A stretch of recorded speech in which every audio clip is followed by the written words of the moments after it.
I rise to ask my colleagues for their support of the Senate Resolution 154, urging Congress to permanently extend the Tax Cuts and Jobs Act of 2017 with commensurate spending cuts to avoid the federal tax burden.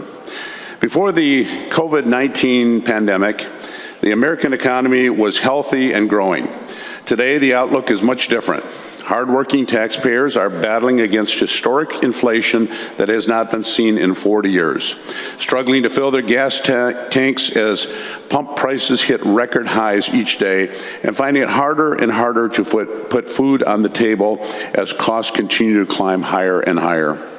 This disastrous course must be reversed.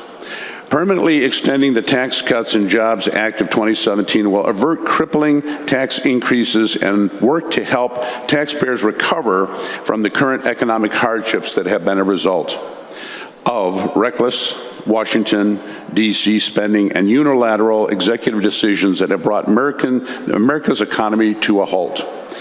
Prior to the government mandating economic shutdowns during the COVID-19 pandemic, the Tax Cuts and Jobs Act of 2017 spurred steady economic expansion and allowed the spirit of entrepreneurship to flourish.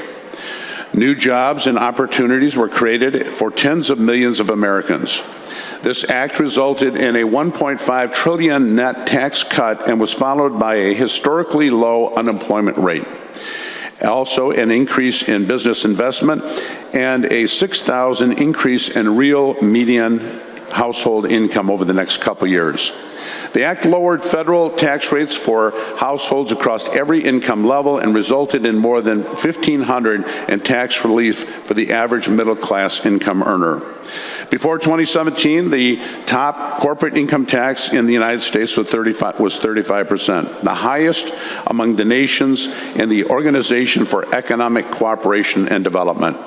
The Tax Cuts and Jobs Act reduced the business tax up to 21%, bringing the U.S. back into the average among OECD member nations, and dramatically enhancing America's competitiveness. In addition to these growth-inducing tax cuts, the federal tax base was broadened by a capping of state and local tax deductions at $10,000 annually. Prior to that, the cap for this deduction was unlimited and incentivized states with high taxes to continue irresponsible tax and spend policies with the poor excuse that it provided tax cuts for residents at the federal level. It left taxpayers in lower tax states like Michigan to pick up the tab for the federal level for states like New York, California, and Illinois.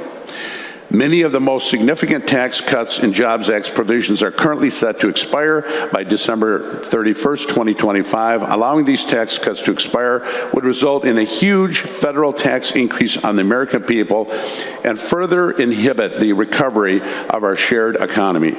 History shows us that when the American people know how to spend their own money far better than government, and our whole nation prospers when they have the freedom to do so. So again, I ask my colleagues to join me in urging Congress to extend the Tax Cuts and Jobs Act of 2017 and reduce the irresponsible federal spending.